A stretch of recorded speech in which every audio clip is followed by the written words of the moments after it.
let's talk about stage presence. Now, as, as an artist coming from an operatic background, there is a certain rigidity of like stoicism, not in a way, but a lack of movement that comes with the art. You stand, you sing. There's not a lot of dance. It's not very musical theater-esque. So as someone that comes from this background, I've learned and developed the ability to hold energy. Now, what does that mean, to hold energy? It doesn't mean to, hold something and wave it around and be a crazy person, although that is, in a way, harnessing energy. It's embodying a feeling that is projected through a lack of movement.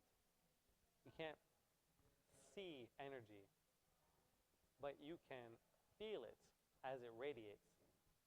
So what does that mean? Say for example, you are patrolling an army base, right? You're walking around the perimeter, and you're on high alert, right? But you're not on like, it's not very like extremely energized. You're patrolling, you're stepping, you're watching, and then all of a sudden, snap, out in the distance. Right? And you hold that, and you're like, what was that? And you hold that energy in that very still position. Or maybe you're here, you raise your rifle, and you hold it, and you direct that energy, you hold it. That's what I mean by holding energy.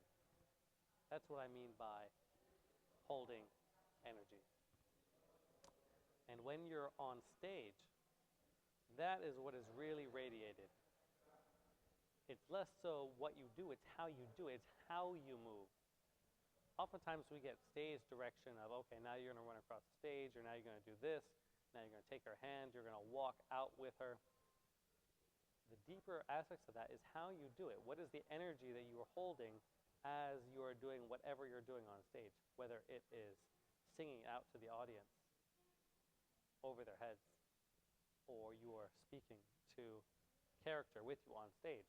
The next part of that is, okay, cool, Mika, I understand that everything's not just flimsy, although that is its own type of energy, but that's not what we're looking for. How do I harness that? And the easiest way you can practice harnessing that is internalizing where you are, who you are, what you're doing, what are your emotions in this scene, in this moment. And the beautiful thing about humans, and why my whole motto is more life, which if you don't understand or haven't heard me say yet, I have a whole nother video about that, which is more life, is that we can internalize a state of being by living it. And what you can do is you can remember a moment in time where you felt a certain way, whether it was you being at your desk scribbling, if you're a student, and not paying attention, and all of a sudden the teacher calls your name, and you perk up, and you are feeling a mixture of surprise and embarrassment as they ask you a question, even you have no idea what they're talking about. So right there, that is a state of being. It's an alertness. It's an embarrassment. It is a, right, that. And you remember these moments and bring it into your music. That's why I encourage more life. Or in the least point, acknowledging that you've had more life. So that means recalling these moments and adding them into your music as you're performing. Because realistically, each line has its own energy. No two phrases are exactly the same. It may be the same concept, but the words are said differently. It's shaped differently. And this is what the composer had in mind. What did the composer have in mind when he was writing these lyrics? What was he thinking? What was he trying to convey? So let's have an example here from Una furtiva lagrima, from L'Elisir d'amore. So here we have Una furtiva lagrima, right? And let's take the first line. It's all about energy, understanding where we are and what kind of energy that we're holding while we are on stage. So here we have una furtiva lagrima negli occhi suoi spuntò. A secret tear appeared in her eye, a furtive tear. And he's seeing this for the first time, and he loves her. So he's feeling her pain, right? Next line. She seemed to envy those happy girls. Quelle festose giovani, invidiar sembrò. And it's very, very particular. She seemed, sembrò, which means that he's not totally convinced, but he has this idea that she's envying those girls. Why? So think about these things and internalize this questioning, this uncertainty, but this idea that she may be thinking this. So holding these thoughts in mind while you go through your music is very important to stage presence, because you have to internalize these ideas to project them. And the more they're at the forefront of your mind, your conscious mind, and here's the beautiful part, the magical part, is that it will read to other people, whether they consciously realize it or not, because we are emotional beings. We see and we feel, and our subconscious can pick up on little things that communicate to us ideas. So in order to connect to other people, we need to feel ourselves. And that's the beautiful part about stage presence and music. And one of those key things that separates a beginner from someone who's at a higher level. Now, one thing that I will add here is that there's a very potent ritual that you can apply before you go up on stage. And it's going to sound like a lot, because in a way it is, and it takes a great deal of concentration at first, is take at first 10 minutes, 15 minutes, uninterrupted silence of you closing your eyes and internalizing where you are, who are you, how you're feeling, and the story that you are going to go through. Because you have to keep in mind that in una furtiva lagrima, the story moves, and he has realizations as he goes. If you come to a conclusion too early, it will read too early. Now, it should come before, right? It doesn't come as you're saying it. When he realizes, si mama lo vedo, she loves me. You realize an idea, and then the words come out. So it shouldn't be, si mama lo vedo.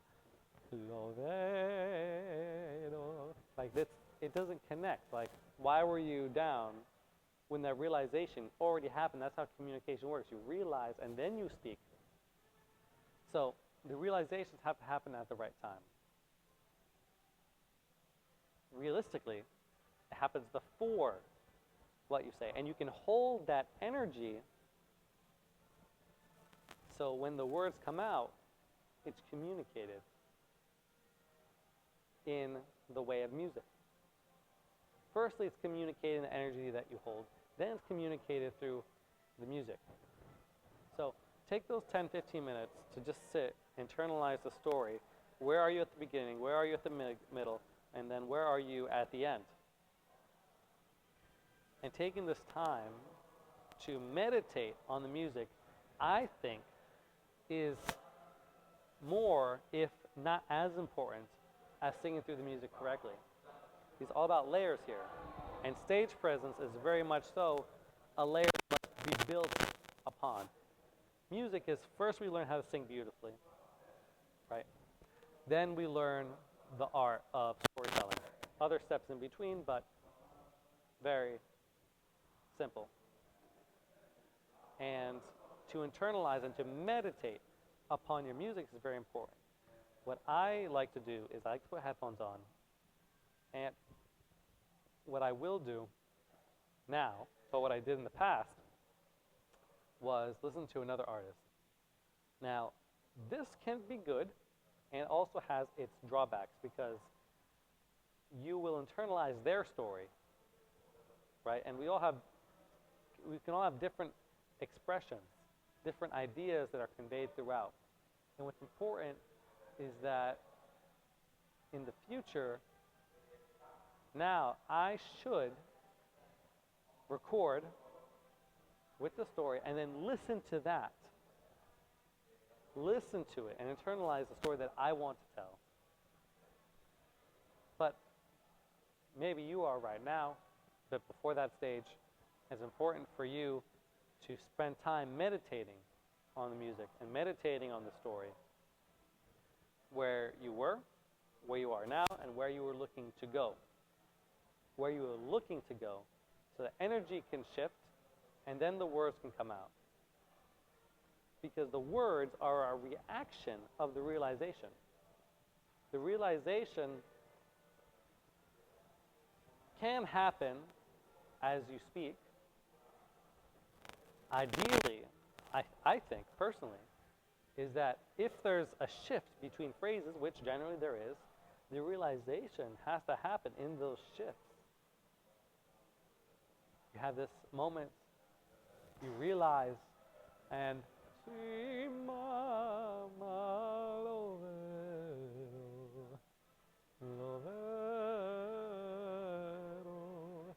even then I had a shift. I went from excited to just like this sense of calm, the sense of, wow, like just warmth inside. And there's a bunch of other things that we can add to that layer on top to internalize these shifts. This too, right? And I'll share those here as well. So what we can do is we can do spatial anchoring of movements, as you've seen in other parts of my course, is throw in the dot, throw in the arrow, like on a corner to hit the pitch right on the mark, or adding the legato line, moving your hand like this, connected phrase, not si mama lo vedo, si mama lo vedo, for example, is we can use movements, pull, push, beckon, right? All of these movements that also have their own ideas. So, let's go over a few now. One, hold yourself, very warm, confined, comforting. Doing this while you think can convey as well. If you can imagine, you take in two things up at the top, you bring them down.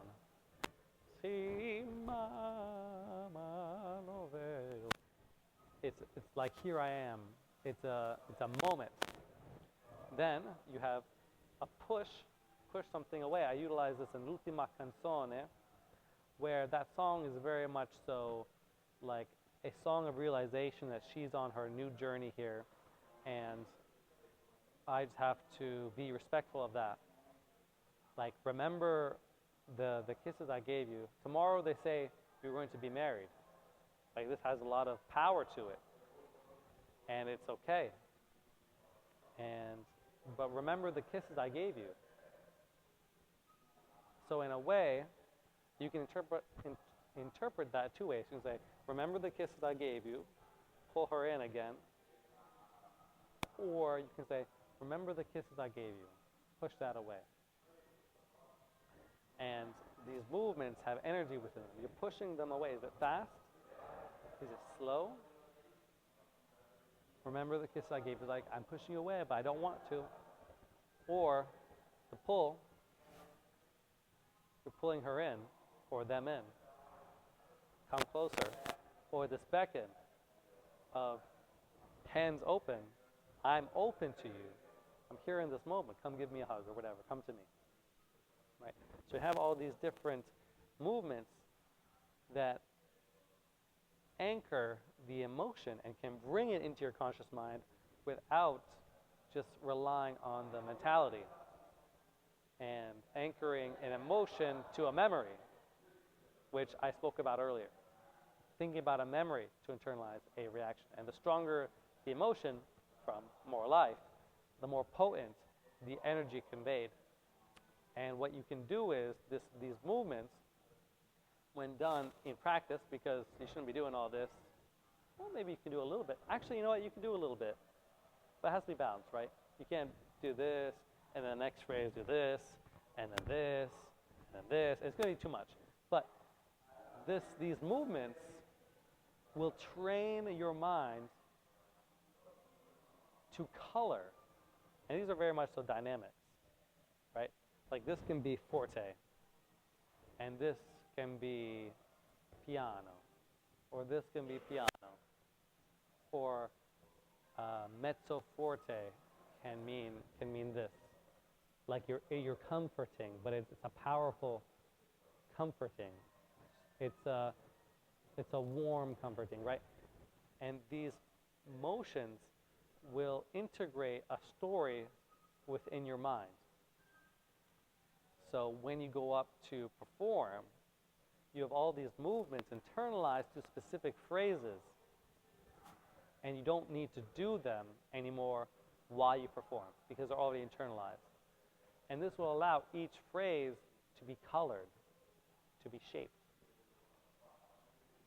And that is energy in stage presence. Without much movement. Now we can get into movement. Excuse me. Now, we can get into movement too. And it's the same part. Are you excited? Like another example is, let's see, an example of energized movement, like running to catch a train or a bus. Or just recently, I almost missed my flight to Verona. So I was walking through the stairway, and other people were like running around me, like jogging. And I was like, you know what? Cool. Maybe they're missing a different flight. It's not my flight. And they're really late. Because I didn't know how late I was. I had no idea. Was I the last person boarding? Or was everyone already seated and they were going to close the doors? Or was there a line of like 15 people? Like, I don't know. And I held that energy as I walked.